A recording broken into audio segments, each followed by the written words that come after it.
Alright, the next project, I got in line, working on the same GMC again. I discovered that the rear axle is not the original axle. Somebody in the past changed it out, and when I went to put brakes on the back end of it, I discovered the stock disc caliper brackets wouldn't work. I made them work, and then I figured out later, after I did some more work on it, that the rear gears are not the same as stock. They are not the same as the original front gears. So it binds up a bit when you put her in four-wheel drive.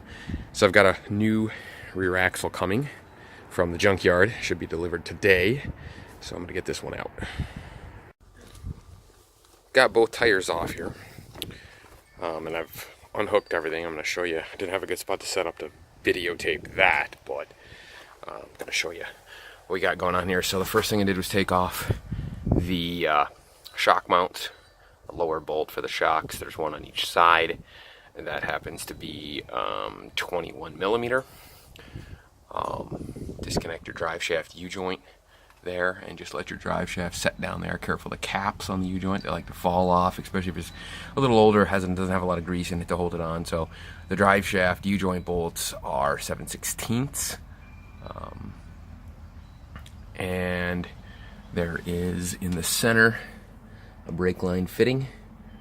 I disconnected the two brake lines there, you can see from the fitting, and then the fitting screws on a bracket which bolts to the rear differential cover. I just took the bolt out of the rear differential cover, took the fitting along with the rubber hose and everything, put it over on the other side.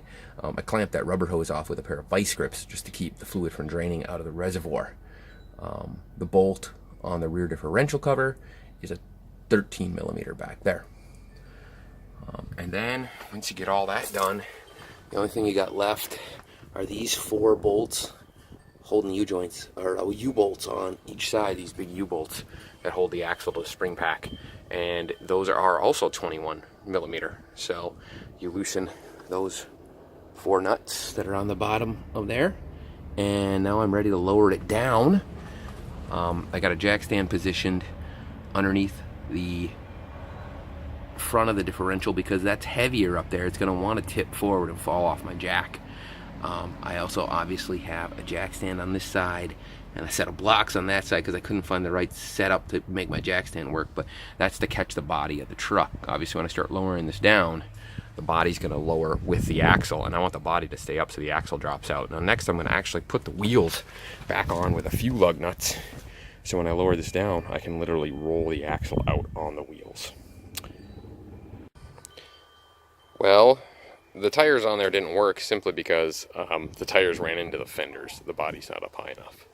So I had to take the tires off anyways, but just rolled it back on the jack. There it sits. I can wait for my new one to show up and then swap stuff over, put it back in.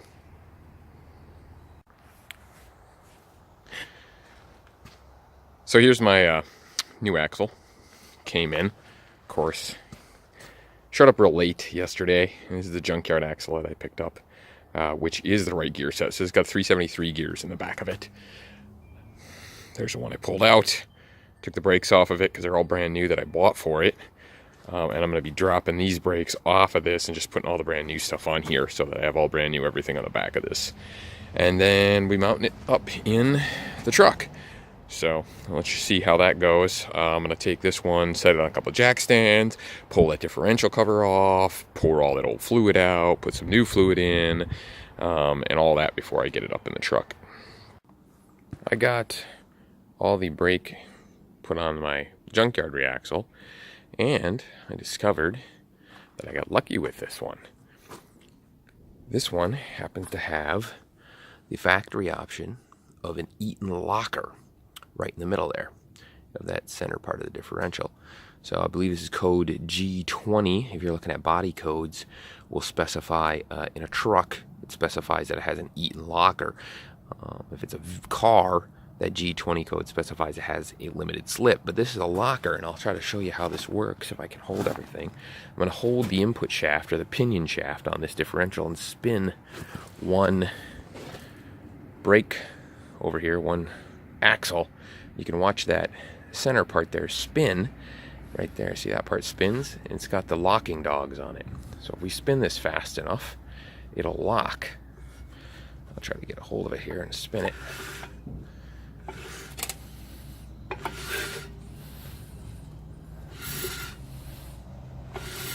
Yeah. It's kind of tricky. You got to get it to spin fast enough. It's got to be about, I think it's about 120 RPM difference between the two axles. Right there. Lock. Now you'll see everything's locked together. Both axles are spinning together inside there. So, pretty nice option. Kind of makes me want to keep the truck now. It's going to have a locker in the back end of it. Anyways, I'm going to fill it up with fluid and get it in the truck. Well, I kind of messed up on this and didn't get a whole lot of videos of this install, but there she sits in the back of the truck. New rear axle, all installed. The torque on those U-bolts that hold the axle in place is like 53 foot-pounds. A couple other little notes when dealing with these locker rear differentials. They're also known as, I believe, a G20 code. If you're looking in your glove box, you can tell if you've got one. If a truck's got a G20 code in it, it means it's got the locker in there. That locker needs synthetic fluid. They recommend synthetic fluid without any limited slip modifiers. And it gets filled up, not full to the hole, like a lot of differentials. It gets filled up between about an inch to an inch and a half below the fill hole. So, you know, your fill hole's right there on the side of your differential. And mine actually has, you can see up there, actually has a notice that says fill it with synthetic fluid, and it gives you the distance below that hole it's supposed to be. So you fabricate up, you fabricate up a little dipstick out of something, and you dip it in there. I took a zip tie like this. Took a zip tie bent at 90 degrees. You stick it down in there, and see the zip tie is about an inch and a half long right there. So as long as it's somewhere between the bottom of that and about halfway up that, it was good. At any rate, there she is. We got to take her out on the road, and I got to make sure that locker works. So that's what's up next.